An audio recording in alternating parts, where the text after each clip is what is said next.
Hi friends, இந்த வீடியோவில் நம்ம எதை பற்றி பார்க்க போகிறோன்னா, கோழிப்பெண் எப்படி வருது, எதனால் வருது, அது வந்தால் எப்படி முழுமையாக குணப்படுத்துறது அப்படின்றத பற்றி தான் இந்த வீடியோவில் தெளிவாக பார்க்க போகிறோம்.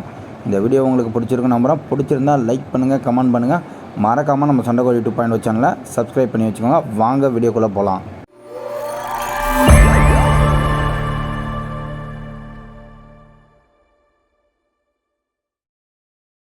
ஃபஸ்ட்டு கோழிப்பெண் எதனால் வருது அப்படின்றத தெரிஞ்சுவோம். கோழிப்பெண் எதனால் வருதுன்னு பார்த்தீங்கன்னா, கோழிக்குண்டை வந்து ரெகுலராக க்ளீன் பண்ணாமல் விட்டு அது நாளடைவு ஆக கோழிப்பெண்ணாக ஃபார்ம் ஆகுதுங்க. அதாவது எச்சத்தில் இருக்கிற பேக்டீரியெலாம் சேர்ந்து கோழிப்பெண்ணாக ஃபார்ம் ஆகுது. நெக்ஸ்ட்டு எதை பற்றி பார்க்கலான்னா, இந்த கோழிப்பெண் கோழியில் வந்துட்டால் கோழிக்கு என்னென்னலாம் ஆகுது அப்படின்றத தெரிஞ்சுவோம். இப்போ கோழிப்பெண் பார்த்திங்கன்னா 2 வகையில் இருக்குதுங்க. ஒன்று வந்து எறும்பு மாரி இருக்கும், இன்னொன்று பார்த்திங்கன்னா உண்ணி டைப்புங்க. மொத்தம் 2 டைப் இருக்குது.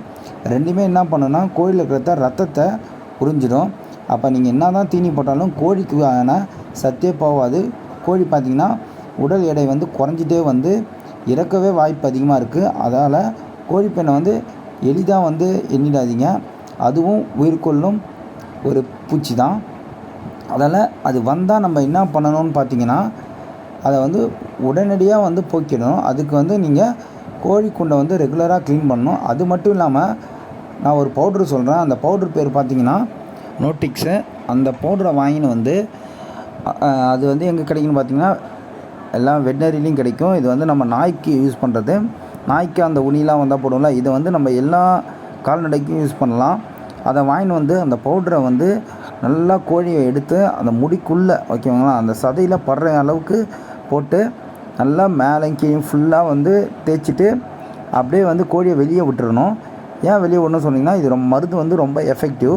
அதனால் நீங்கள் என்ன பண்ணிங்கன்னா, கோழிக்கு வந்து அந்த மருந்து எல்லா இடத்துலையும் தேய்ச்சி விட்டுட்டு வெளி மேய்ச்சலில் விட்டுடுங்க.